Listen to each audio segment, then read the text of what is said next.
So I'm Amanda Ball. I've been teaching for 15 years, mostly at Westmount School. New to grade 5, this is my second year. I have a very diverse class, lots of different levels of learning, and I am passionate about social studies and was really looking for something new that I could introduce to the class that sort of got everybody engaged all at the same time, but at their own ability levels. So when I heard about visible thinking routines, I was intrigued. So I asked for some help. Sweet. Yeah, and I'm the one who got to help Amanda out. My name is Peter Ehrman. I taught grade 5 for quite a while at Green Tree and then moved to George Freeman in Strathmore last year.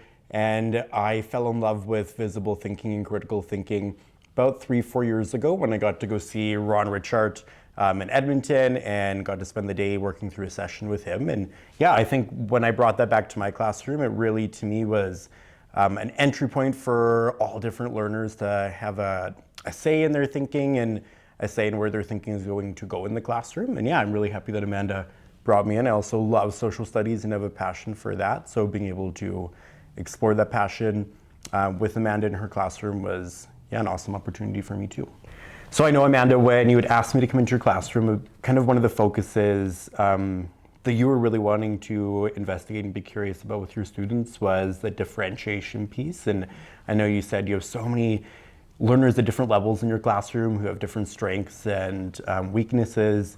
And I think when I came in to the room, differentiation to me with visible thinking looks just so simple and kind of helping students feel like they know their thinking belongs and that they can always contribute to the thinking process, both within themselves and collaboratively within a group as well. Really frame that differentiation and just simplifying differentiation and not making it this big, overarching, scary concept, just allowing each student to have an entry point into learning and to meet those students where they're at so that they can feel confident going forward in their learning. And that looked as simple as a student who has difficulty writing, then they can just record their thinking in a visual way. They could draw a picture and label it. And as soon as as soon as you and me mentioned that to some of the students, I think that fear of messing up and not doing a good job just kind of seemed to drain away and leave, and they were genuinely focused on their thinking and the thinking of those around them. And yeah, just allowing those students to know that they can all think and they can all have a part in the thinking process was what differentiation meant to me throughout that lesson. Claim about the Cordillera region. I'm thinking, and a claim is like a statement. It's something you want people to believe about the geography. So I could make a claim, for example, that the Cordillera has amazing geography for fun activities. Would anybody second that? Anybody have a different claim about the Cordillera, what you learned? Is there anything you'd want to tell people? This is the Cordillera. Okay, why don't you talk to your people at your group and see if you can come up with something at your group that we could put as a claim. Write them on your sticky note, and remember, a claim is something that you want people to know. What do you guys think about the Cordillera? Is there something you'd really want people to know? The ocean. The ocean, what about the ocean? Okay, so could we say something, is there just the ocean though in the Cordillera region, or what other bodies of water is there? There's like rivers, lakes, Rivers, totally. Lakes. Lots of creeks and stuff like that. Could you make a claim about all the bodies of water in the Cordillera? Like, what about them? There's docks. There's like lots of docks on the bodies of water, so people use the bodies of water. Lots of fish, totally. So you could say, for example, in the Cordillera region, Fishing. in the Cordillera region, there's lots of bodies of water, and therefore tourists can go and fishing. I love that. Anybody want to write that on a sticky note? Cool, good one. What are we thinking back here, folks? What could be a claim about the Cordillera? Hiking, I love it. Have you been hiking there before? There's lots of different wine that you could try. Totally. Fruits. You could go like tubing down the river. 100%. You could go to hot springs. So what could be a claim you would make? There's lots of what for tourists to do in the Cordillera? Lots of hiking. Lots of hiking? Lots of activities based around geography? Lots of ferries. You've been on ferries too? I went on the Disney cruise. How was that? Okay. I really want to hear your claims, and like every group kind of had a similar theme to their claim, but they were all different. So not everyone has to share, and I think we'll just kind of write a general claim up here. But anybody want to start us off? What's a claim you might have about the Cordillera? Good food and fresh water. The Cordillera has good food and fresh water. I like it. It has beautiful nature. The Cordillera has beautiful nature. I like that you're adding in that geography element to it. Yeah. It has lots of seafood. Lots of seafood. Tons of wildlife to see. Lots of stuff in the mountains, totally. You can grow lots of food in the Cordillera region. I'm gonna come to you guys over here. You got a good one? Lots of fish. And what else did you guys talk about? You guys had a really good one. Boating. Lots of boating. So if you look up here, folks, We had talked about the Cordillera, you had brought in pictures, we'd sort of accessed that prior knowledge. The Cordillera is amazing, wonderful, they were so excited about it. And then you went to the tug-of-war thinking routine and you had them think about a little claim you made that the interior plains was boring. Yeah. No, I think going back to the way I entered the lesson when I came into your classroom with the Cordillera is I framed it in a way that was my experience as a tourist in the Cordillera and all the things I love to do there, like going kayaking on the lakes and hiking in the mountains and buying peaches from the fruit orchards in Creston. And I think going in, I framed it in a way that was so exciting and engaging as a region to visit as a tourist. And then we went into the tug-of-war thinking routine where I had posed a statement saying that the interior plains compared to the Cordillera region was quite boring geographically and therefore was boring for tourists.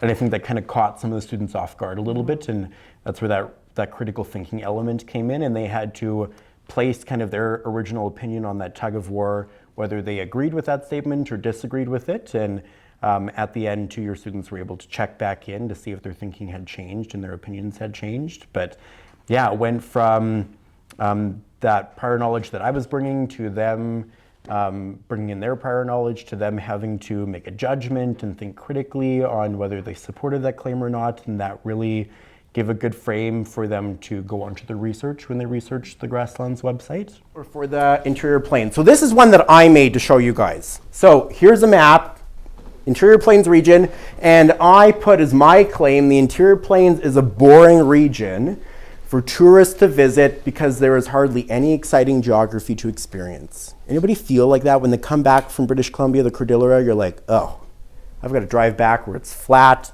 and there's no mountains and there's hardly any trees. Anyone ever thought that before? And you like miss the Cordillera? I feel like that all the time. And these are my supports. I said number one, I think it's boring because the land is mostly flat with few hills. There's no mountains to hike. There's no big wildlife to see. There's a bit, but not like British Columbia or the Cordillera. There's no caves to explore that I know of. There's not a lot of fresh fruit to enjoy. And there's no huge lakes to canoe in. And these are two questions I had.